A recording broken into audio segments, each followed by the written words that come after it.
नमस्कार दोस्तों, आज का हमारा लेक्चर होगा एक्सरे पर।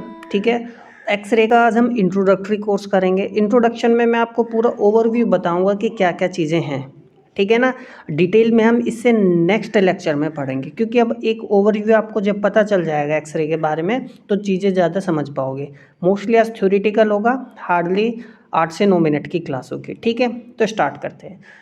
ये चीज़ें आपने पहले 12th में भी पढ़ी होंगी, है ना, तो हो सकता है थोड़ा बोरिंग लगे, पर ऐसा नहीं होगा। ध्यान से सुनना।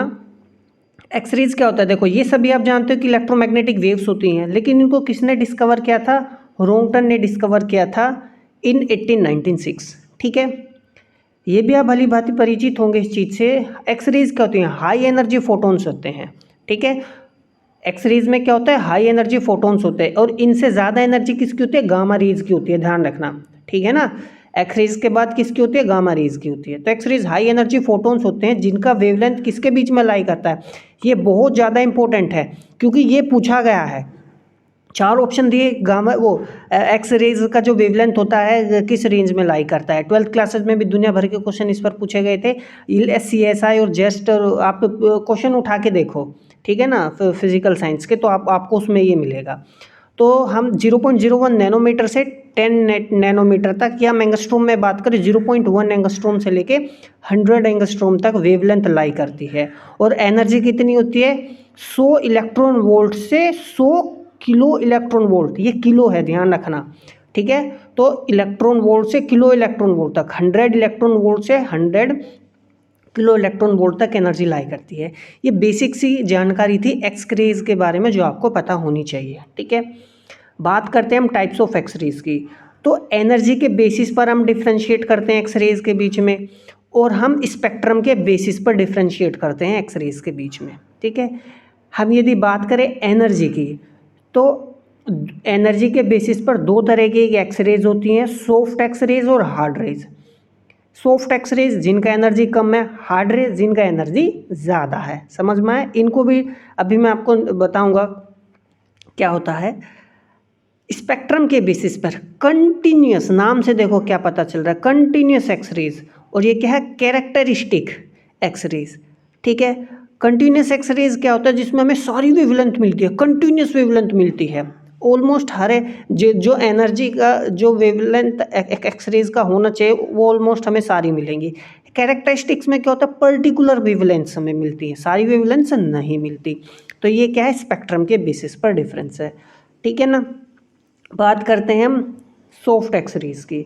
तो देखो, सॉफ्ट एक्सरेज जैसे मैंने बताई क्या होती है, एनर्जी के बेसिस पर डिफ्रेंशिएट करते हैं हम। तो क्या होता है? ये लो एनर्जी की वेवलेंथ होती है। ठीक है, और मैंने अभी ऊपर आपको बताया था एक्सरेज क्या होता है, 0.1 एंगस्ट्रोम से लेके 100 एंगस्ट्रोम के बीच तक का इनका क्या होता है? वेवलेंथ होता है।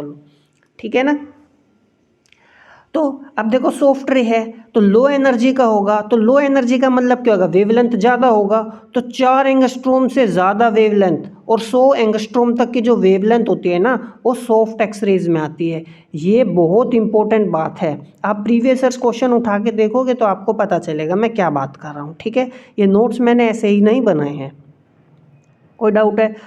Produced by slow moving electrons. अब देखो, जब हम प्रोडक्शन पढ़ेंगे अगले उसमें एक्सरेज के बारे में, तो उसमें आपको डिटेल में पता चलेगा। फिलहाल के लिए बस आपको ध्यान रखना है, देखो नाम से याद रखना चीज़ें बहुत ज़्यादा आसान है। ठीक है ना, निमोनिक से आपको जब चीज़ें याद होना स्टार्ट हो जाएगा तो समझ में भी आ जाएंगी चीज़ें। तो सॉफ्ट एक्सरे क्या है? जैसे मैंने बोला लो एनर्जी का है, लो एनर्जी है तो वेवलेंथ ज़्यादा होगा, 4 एंगस्ट्रोम से 100 एंगस्ट्रोम के बीच में, और 0.1 एंगस्ट्रोम से 4 एंगस्ट्रोम तक क्या होंगी? हार्ड एक्सरेज होंगी। ठीक है ना, देखो, तो सॉफ्ट एक्सरेज क्या होता है? स्लो मूविंग इलेक्ट्रॉन्स इनको प्रोड्यूस करते हैं।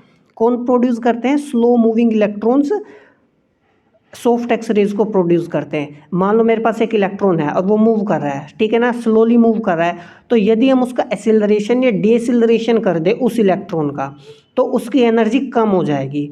तो वो जो एनर्जी डिक्रीज हुई है ना, तो जो एनर्जी रिलीज होगी वही एक्सरे होती है हमारे पास।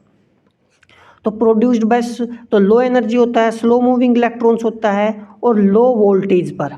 ठीक है ना, अब हमें उसका डीएसिलरेशन करना है इलेक्ट्रॉन का, तो डीएसिलरेशन कई तरीके से किया जाता है। ठीक है ना, न्यूक्लियस की मदद से, वोल्टेज की मदद से। ठीक है। तो सॉफ्ट एक्स रेज को हम ना लो वोल्टेज पर प्रोड्यूस करते हैं, और देखो जब इनका एनर्जी ही कम है तो पेनिट्रेशन पावर तो कम होगी ही होगी, ठीक है। देखो ये बेसिकली काम आएंगे आपको यूनिवर्सिटी एग्जाम्स में। और सॉफ्ट एक्स रेज के बीच बारे में आपसे CSR में जानते हो हाँ, क्या किस तरीके से बहुत पहले क्वेश्चन पूछा गया था। देखो क्या क्या है, एक कॉलम इधर बनाया, एक कॉलम इधर बनाया, और भाई ए का क्या फर्स्ट से मिलेगा, बी का क्या थर्ड से मिलेगा, इस तरीके से क्वेश्चन पूछा गया है, ठीक है। तो आगे चलते हैं, हार्ड एक्स रेज। तो देखो हार्ड एक्स रेज क्या, जैसे मैंने बताया था, ये वो एक्स रेज हैं जो जो जिनका एनर्जी क्या होगा, हाई होगा। हाई कहने का मतलब क्या, किलो इलेक्ट्रॉन वोल्ट में ही होना चाहिए। कितना, 5 से 10 किलो इलेक्ट्रॉन वोल्ट, 5 से 10 किलो इलेक्ट्रॉन वोल्ट के आसपास की जो एनर्जी होती है वो हमारे पास हार्ड एक्स रेज में आती है, ठीक है। देखो एक्स रेज तो रिफाइन हम कई तरीके से कर सकते हैं, क्लासिफिकेशन कई तरीके से कर सकते हैं, लेकिन मैंने यहाँ पे सिर्फ क्लासिफिकेशन आपको एनर्जी और स्पेक्ट्रम के बेसिस पे कराया है, इस बात का ध्यान रखना, ठीक है। वेवलेंथ की यदि बात करें तो देखो 4 एंगस्ट्रोम से ज़्यादा 100 एंगस्ट्रोम तक जब जाती है तो सॉफ्ट एक्सरे होती है। हार्ड रे एक्सरेज में क्या एनर्जी ज़्यादा है तो वेवलेंथ क्या होगी, कम होगी, क्योंकि एनर्जी हमारे पास क्या होती है, Hc/में लैम्डा होती है, ये ज़्यादा तो ये कम, ये कम तो ये ज़्यादा, ठीक है। समझ में आया। तो वेवलेंथ क्या होती है, 0.1 से लेके 4 एंगस्ट्रोम तक हो सकते हैं, या हम कह सकते हैं 1 एंगस्ट्रोम का ऑर्डर होगा, क्योंकि देखो 5 हो जाएगा तो फिर वो हम उसको 10 में काउंट करने लगते हैं। 6 एंगस्ट्रोम का मतलब 10 हो गया तो ऑर्डर बढ़ गया, ठीक है ना। तो एक ऑर्डर के आसपास होती है। They are produced by fast moving electrons, तो फास्ट मूविंग इलेक्ट्रॉन्स की वजह से प्रोड्यूस्ड होती है, और एनर्जी ज़्यादा है तो हाई पेनिट्रेटिंग पावर तो इनकी होगी ही होगी, ठीक है। तो ये मैं आपको एक ओवरव्यू दे रहा हूँ चैप्टर में को पूरी तरीके से ग्रैस्प करने के लिए। पूरा हम डिटेल में आगे पढ़ेंगे, कंटिन्यूस एक्सरेज के बारे में, कैरेक्टरिस्टिक एक्सरेज के बारे में, फिर हम ग्राफ्स के बारे में पढ़ेंगे, ठीक है ना। फिर हम 2-4 न्यूमेरिकल करेंगे इसके ऊपर, तो सारी चीज़ें क्लियर हो जाएंगी।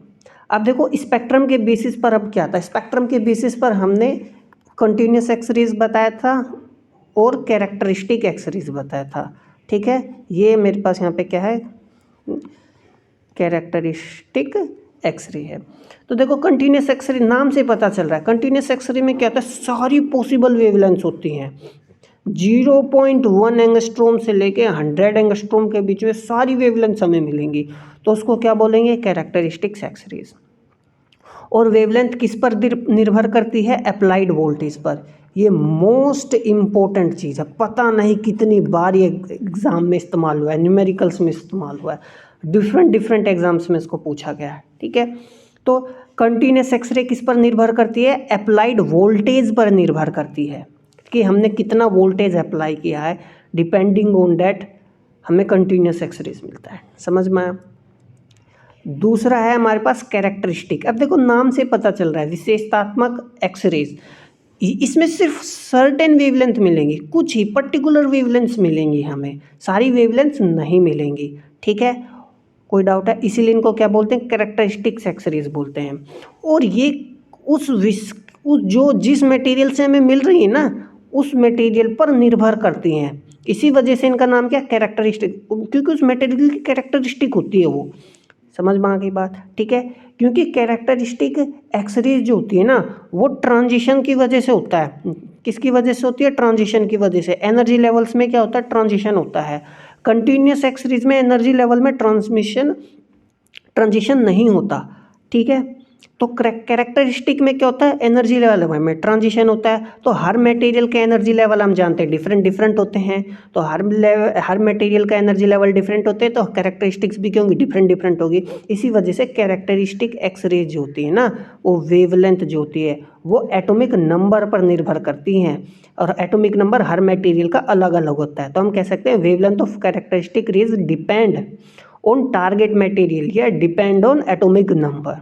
कोई डाउट है, होपफुली आपको सारी चीज़ें यहाँ तक समझ में आ गई होगी। एक ओवरव्यू मैंने दिया आपको क्या था, पूरा हम डिटेल में इस चैप्टर को पढ़ेंगे, खंगालेंगे क्या चीज़ है क्या नहीं, ठीक है ना। वो हम अगले लेक्चर में मैं आपको बताऊंगा। मैं एटॉमिक एंड मॉलिक्यूलर फिजिक्स का कंप्लीट सिलेबस यहाँ पे कराऊंगा, हम स्पेक्ट्रोस्कोपी भी करेंगे, ठीक। ठीक है। तो देखो मैं यहाँ पे आपको आपका समय बर्बाद नहीं करता कहने में, मैं ये चीज़ कई बार बोल चुका हूँ कि सब्सक्राइब करो, लाइक करो, ये करो, फलाना करो, ढिमका करो, ठीक है ना। आपको चीज़ें अच्छी लग रही हैं तो कृपया करके आप लोगों तक इस चीज़ को पहुँचाओ, ठीक है ना। तो मिलते हैं, पढ़ते रहिए बिना समय गवाए, फिर मिलते हैं।